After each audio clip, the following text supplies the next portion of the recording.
It is a quiet Tuesday evening. You are on the couch, laptop open. You were not planning on watching anything in particular. You started a documentary about ancient Egypt, one of those well-produced ones that use drone footage of the Nile Delta and digitally reconstructed temples to make you feel like you are almost there. You had been half watching, half thinking about something else, and then the frame cuts to a bird's-eye shot of a city in ruin. The narrator says, Heliopolis, the city of the sun, the great priestly school of the ancient world, the place where Pythagoras came to learn, where Plato spent years, where Solon walked the same halls as the most advanced astronomers, physicians, and cosmologists the ancient world had produced, the place the Bible calls on, and records without commentary, as the priestly bloodline that entered the lineage of Joseph himself. You pause the video.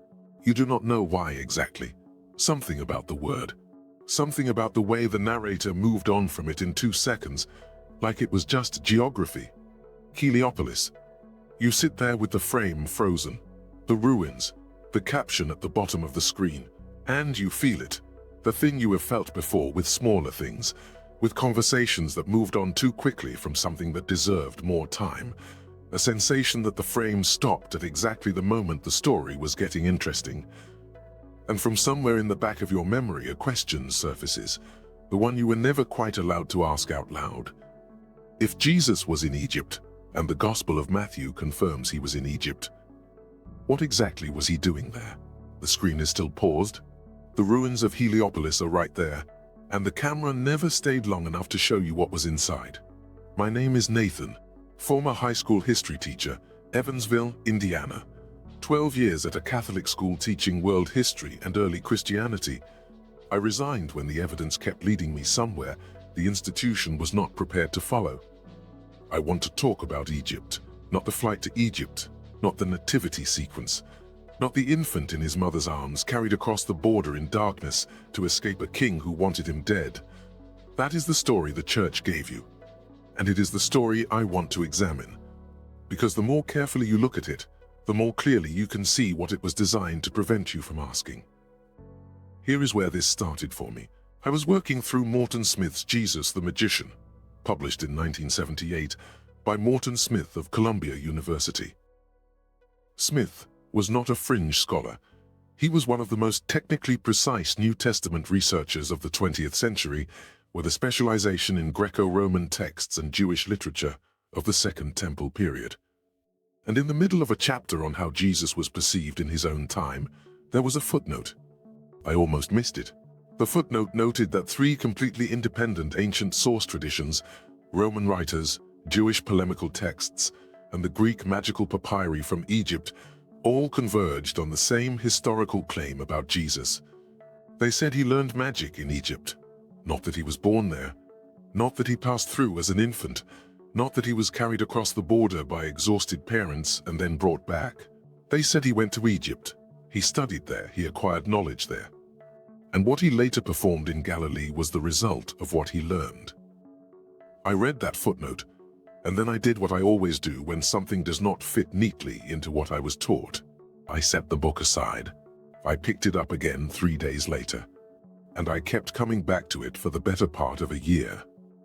Now, let me show you what Morton Smith actually found, because the sources he documented are not obscure.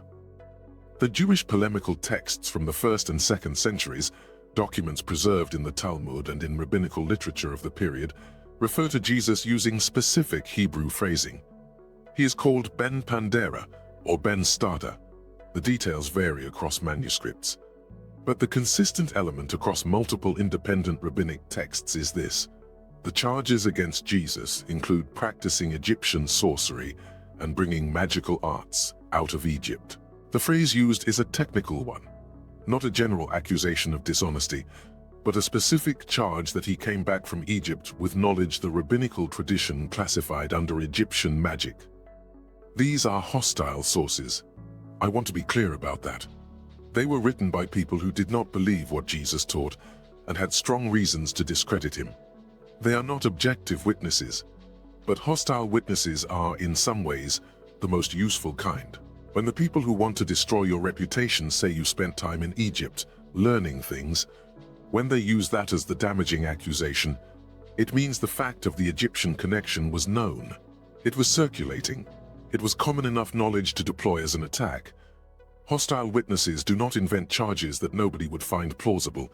They use what people already believe. Then there is the Roman side. Celsus was a Greek intellectual writing in the late 2nd century CE. His true word, preserved in fragments through Origen's refutation of it, is the most sophisticated pagan critique of Christianity to survive from the ancient world. Celsus was not a credulous source. He was sharp, careful, and hostile. His account of Jesus includes this specific claim that Jesus grew up in Egypt, became accomplished in the magical arts practiced there, and returned to Judea where he put those arts to use and proclaimed himself divine on their basis. Celsus does not dismiss the miracles. He accepts that things happened. His argument is that what happened was a demonstration of Egyptian magical technique, not divine intervention. I want you to hold that for a moment. A 2nd century critic of Christianity is not saying the miracles were fraud. He is saying they were real, and that they were the product of a specific educational formation that Jesus received in Egypt. He disagreed with the theological interpretation. He did not question the Egyptian connection. Here is what I find myself doing when I follow this thread. I start noticing the places where the standard story does not hold together. Matthew chapter 2. The Holy Family flees to Egypt to escape Herod. They stay. Herod dies. They return to Nazareth. The passage is brief, focused, and entirely concerned with fulfilling a prophecy from Hosea. Out of Egypt I have called my son. That is the purpose the text assigns to the Egyptian episode, prophetic fulfillment. And here is what Morton Smith noticed in 1978. A detail I had read many times without registering what it meant. Matthew places the flight to Egypt in infancy. Jesus is a baby when they go, a toddler at the oldest, too young to walk steadily, let alone study. Smith's argument, this is not biographical reporting, it is theological strategy.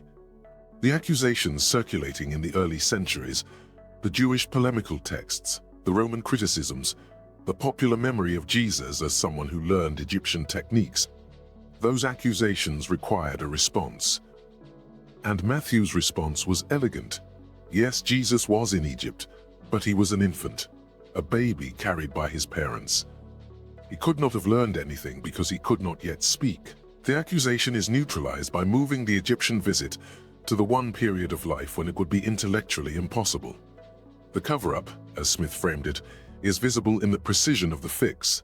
If there were nothing to cover, you would not need the patch. But here is where I stopped being certain I was on solid ground. Because that argument, the Matthew patch as Smith called it, depends on accepting that Matthew was writing strategy rather than history. And I had to be honest with myself about the evidence for that. The evidence is circumstantial. The fit is suggestive. But it is not a document that says we moved the Egyptian trip to infancy to answer accusations of adult study.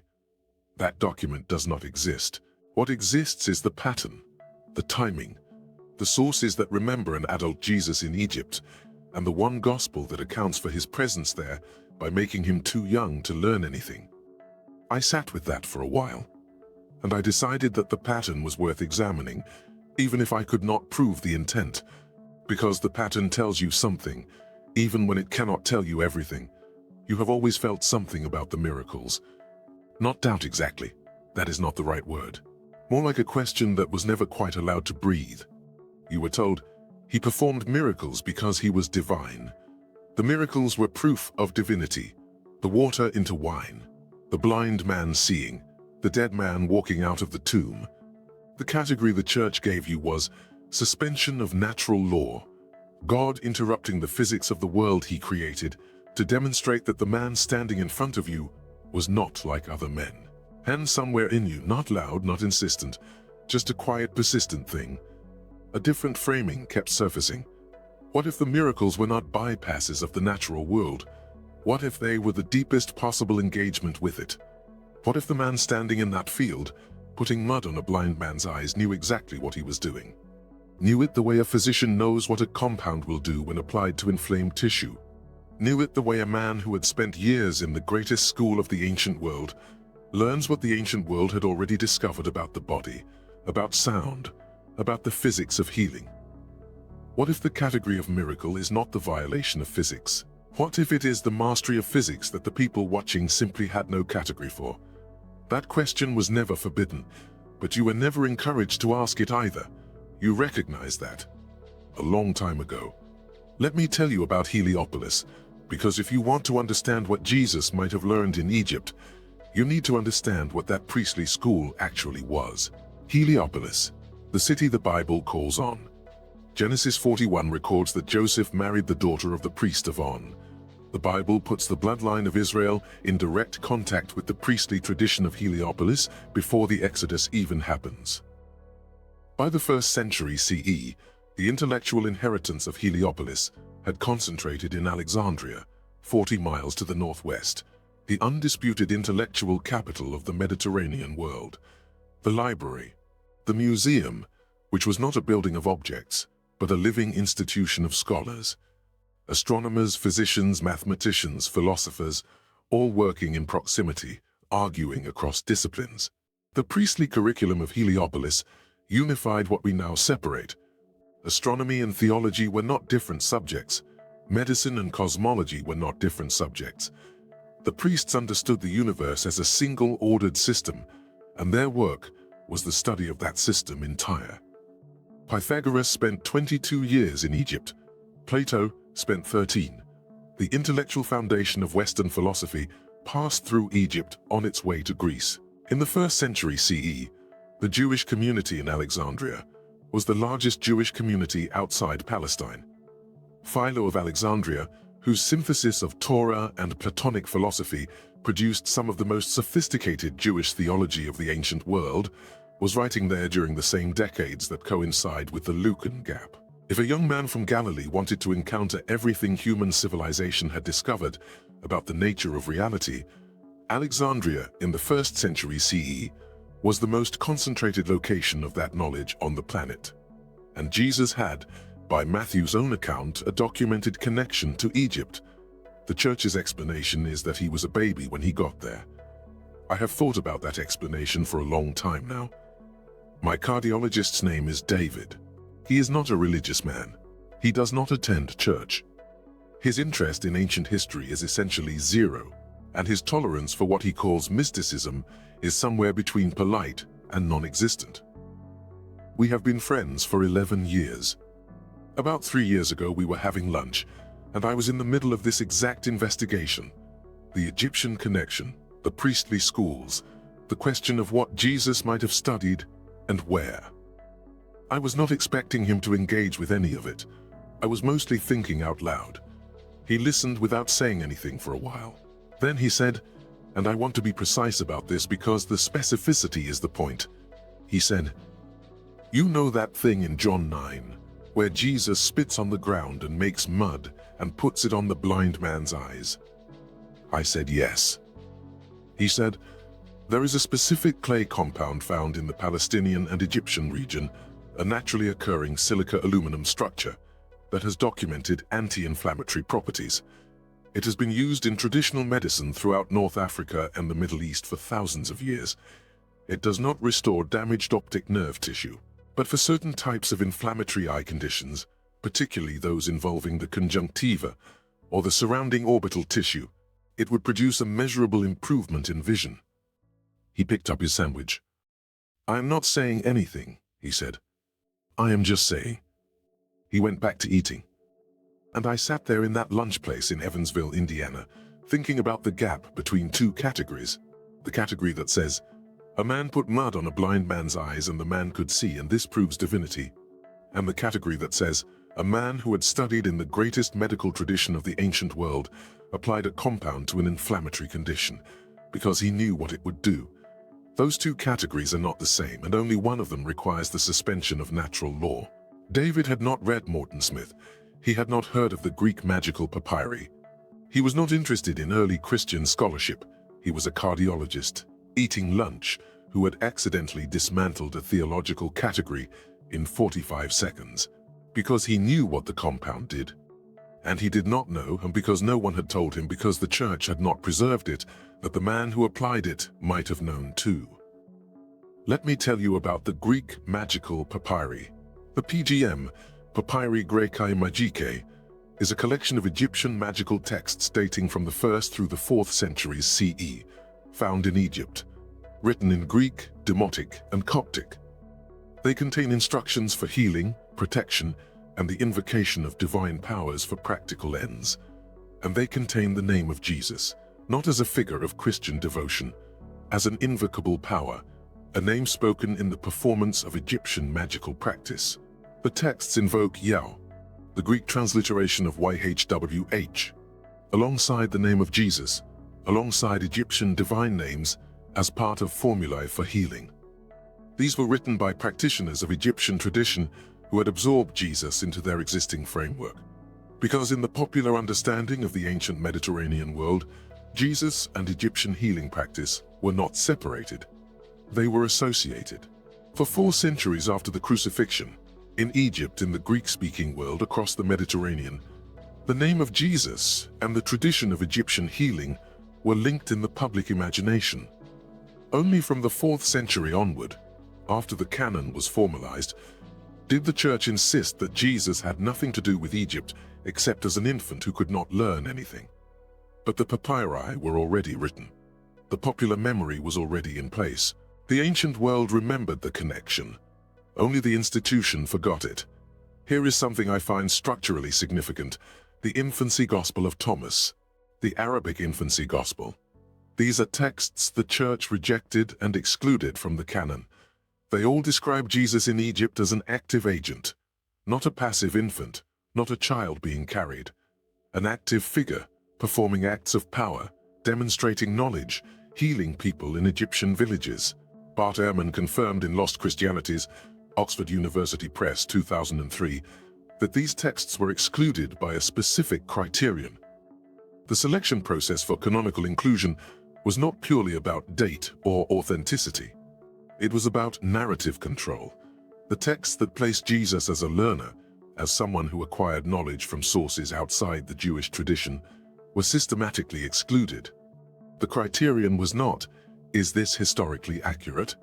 It was, does this support the narrative we need? Because a Jesus who learned was a Jesus who had a teacher. And a teacher implies a source outside the institution that claimed to have inherited everything he knew. That is what could not be allowed. Now I want to bring in J.J. Benítez, because his engagement with this material captures something the academic record confirms, but does not quite say out loud. 40 years of investigation, more than 30 volumes, 15 research trips to the Middle East. In Caballo de Troya 4, Nazareth, Benítez's time-traveling narrator observes Jesus during the period before the public ministry. What he describes is a man who possessed knowledge of anatomy, of medicinal plants, of natural law, of the relationship between sound and the body, that was far beyond anything the standard first-century Jewish curriculum produced. Benítez does not identify it as Egyptian explicitly. He calls it, and this phrase has stayed with me, the formation that no Galilean synagogue explains. Read that phrase again. He is not speculating about the source. He is identifying the gap. The knowledge was there, the explanation for where it came from was not. And the question that 40 years of investigation produced, where did that formation come from, converges on the same place the ancient sources have been pointing to all along. There is something I want to say about what the ancient world understood by the word magic. When Morton Smith uses the phrase Jesus the magician, and when the hostile witnesses call him a practitioner of Egyptian magic, the word being used does not mean what we think it means. In the 1st century, the Greek word magia did not primarily denote fraud or illusion. It meant applied knowledge of natural forces. A magos was someone who understood the operations of nature at a level ordinary people did not, who could perceive the properties of minerals, plants, and sounds that others could not perceive, and apply that knowledge for practical ends. The magi who appear in Matthew's Nativity, the wise men who follow the star, are described by the same Greek root, magoi. Practitioners of learned observation of natural law, What the church later called magic was, in the ancient framework, the systematic application of empirical knowledge. Heliopolis had been producing what we would now call physicians, astronomers, and applied scientists for 3,000 years. When the ancient sources say Jesus learned magic in Egypt, they are saying something precise. They are saying, he studied in the tradition that knew how the world actually works, and he came back and applied what he had learned. The word miracle, in the Greek of the New Testament, semeion, sign or dynamis power, did not carry the implication of physical impossibility that the later church assigned to it. It carried the implication of exceptional knowledge, skillfully applied. The man in the first century watching Jesus heal a blind man with Palestinian clay did not think, the laws of physics have been suspended. He thought, this man knows something I do not know. Which is exactly what you would think about someone who had trained for years in the most advanced medical tradition of the ancient world. 18 years. Think about what you learned between the age of 12 and the age of 30. The friendships that formed who you are, the failures that calibrated your judgment, the years when the framework of your mind was still being built. Now imagine that someone wrote your biography and covered those 18 years in 4 words. Not because nothing happened, because what happened could not fit the story they needed to tell. Luke chapter 2 verse 52. 4 words. And Jesus advanced in wisdom. 18 years. The most intellectually formative period in the life of the person who produced the Sermon on the Mount. Luke was not careless. He was precise about everything else. The genealogy, the temple scene at 12, the specifics of the nativity. Scholars consistently identify him as the most polished stylist among the evangelists. This was a careful man. He collapsed 18 years to 4 words. That is not carelessness. That is a decision. And decisions are made for reasons. The Matthew patch.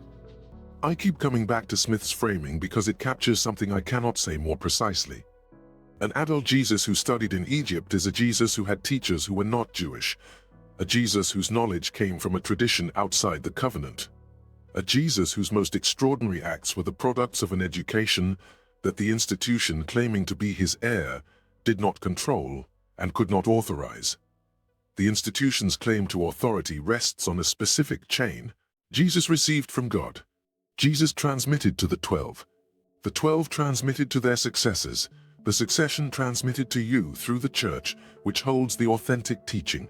That chain requires Jesus to have received from God directly, not from a library in Alexandria, not from a priestly school in Heliopolis. Because if it begins with human education, the institution is not the heir of a divine revelation. It is the heir of a man who went to school. Hence, school produces graduates who can evaluate what they were taught, not disciples who are required to believe it. I want to be honest about where the evidence leaves us. Morton Smith's argument is compelling and textually grounded, but it is an argument from pattern, not from a document that says the intent out loud. The Greek Magical Papyri demonstrate that the ancient world associated Jesus with Egyptian practice for 4 centuries. That is a fact. What it proves about Jesus' biography is a matter of interpretation. The hostile witnesses use the Egyptian connection as an accusation. Hostile witnesses do not usually accuse people of things nobody believes, but they do sometimes fabricate. Bart Ehrman, whose scholarship I cite and whose standard I respect, would want more than this to make a historical claim.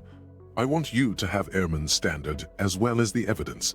The evidence is a pattern, a convergence, multiple independent ancient traditions pointing in the same direction, intersecting with a canonical text that is conspicuously silent about the same 18 years those traditions address. That is not nothing. It is not the nail in the coffin the institution would like you to think has already been driven. It is an open question. And open questions are what institutions fear most. Because open questions can be answered by anyone with access to the evidence. You do not have to abandon the miracle to keep Jesus. You only have to expand what you thought a miracle was. Think about what it actually means if what I have shown you tonight is true. A young man from Galilee, intellectually extraordinary from childhood. The temple teachers were astonished by him at 12 before any of the formation happened. This man goes to Egypt. He spends years in the most advanced intellectual tradition the ancient world produced. He studies what the priests of Heliopolis had been refining for 3,000 years. The deep properties of natural compounds, the relationship between sound and tissue, the astronomical framework that governed the timing of everything the ancient world understood about health and cosmos. He studies alongside the Alexandrian Jewish community that had produced Philo, that had translated the Torah into Greek so it could speak to the whole Mediterranean world. He comes back, and he applies what he learned in the villages of Galilee to the people who needed it most, not the wealthy, not the powerful, not the people who had access to the physicians of Alexandria, the poor, the sick, the people society had decided were unclean and therefore untouchable, and therefore unreachable, and therefore left to suffer without the knowledge that could have helped them. He applied the most sophisticated medical and cosmological knowledge of the ancient world, knowledge that was the exclusive property of priests and scholars and the educated elite, in the dirt, in the fields, in the places the elite did not go. For free, without requiring ritual submission, without institutional gatekeeping, without demanding that the people he healed believe the right things before he reached out his hand. That is not a diminishment. He does not shrink when you let him be a man who learned. He grows, because the man who learned all of that and chose to use it the way he used it, in a field, in a village, for the people the priestly tradition he had studied had no interest in, that man made a choice, a deliberate, fully informed, eyes-open choice. The divine interruption of physics requires no choice. It is just what God does when God decides to act. But the man who sat in the libraries of Alexandria, who learned what the priests of Heliopolis had spent 3,000 years accumulating, and then walked back into Galilee and knelt in the dirt beside someone everyone else had abandoned. He chose that. He chose. That is the only miracle that matters. This is Nathan. Forbidden Gospels. He chose to use it only to heal. You decide what to do with this.